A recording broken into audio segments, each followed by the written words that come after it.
Welcome back. Thank you guys for tuning in to another tutorial of mine. Today I will be working with ReadyWig's hair. These bundles are gorgeous, you guys. I have 3 bundles of the body wave hair and a 20 and 2 22s. Watch me create this look. It's going to be a deep side part sew-in with crimps.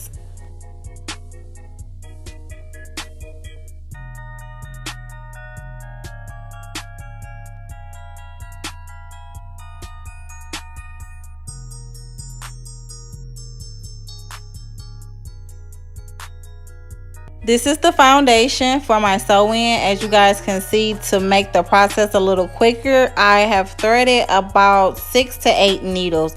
That's just to keep you guys on a steady flow, especially if you have a lot of clients waiting. As I begin sewing, I am doubling the tracks. I will be putting the whole 3 bundles in. So just keep in mind as you're threading to just leave space. You don't want it to be too bulky in the back. I've seen some sew-ins where they're put the tracks really close in the back, and that's why your client hair seems to buckle up and get so nappy, because you guys are packing so much hair in the back of their neck.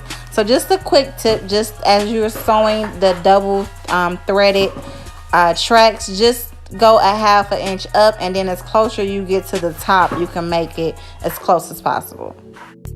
A quick sew-in tip: there's different ways you can sew hair in depending on how you want it to lay. If you want it to lay straight in their face for a deep side part, or if you just want it to lay to the side so that it will be out their face. And with this method, we're actually going to sew just straight across. We're not going to U the tracks. So just keep in mind when you're sewing in, there are different methods on how you can sew according to the style. I have completed sewing in all of these 3 bundles of ReadyWig's deep body hair, 20 which is at the top, and the 222 which is at the bottom. Now we're just going to press the top out. We're going to blend it in with the weave, and we're going to proceed on with the style. So y'all know I'm the fan of the pressing comb, so we want to go ahead and press those edges, press that leave out. And now we're going to proceed on sectioning the hair. When I actually curl, when I'm pressing, when I'm flat ironing, I section my hair.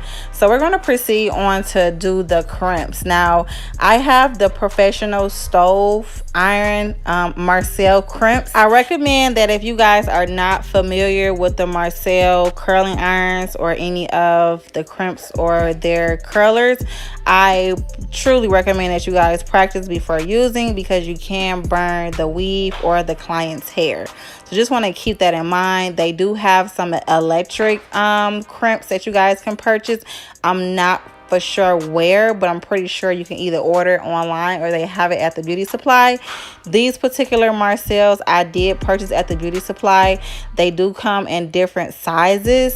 These are a little bit smaller than the ones that you probably have seen, which are the plug-in ones. So just stay tuned on the finished look. Woo! These crimps ain't no joke. My arm is hurting. I want to thank you guys for tuning in to this tutorial. I hope you guys learned something, if not nothing. Make sure you hit that like button, comment, leave a smiley face, a little kissy face. Thank you guys. If you guys would like to purchase this product, log on to the website. Link is in the description box. This hair product is bomb. Make sure you guys go purchase it now.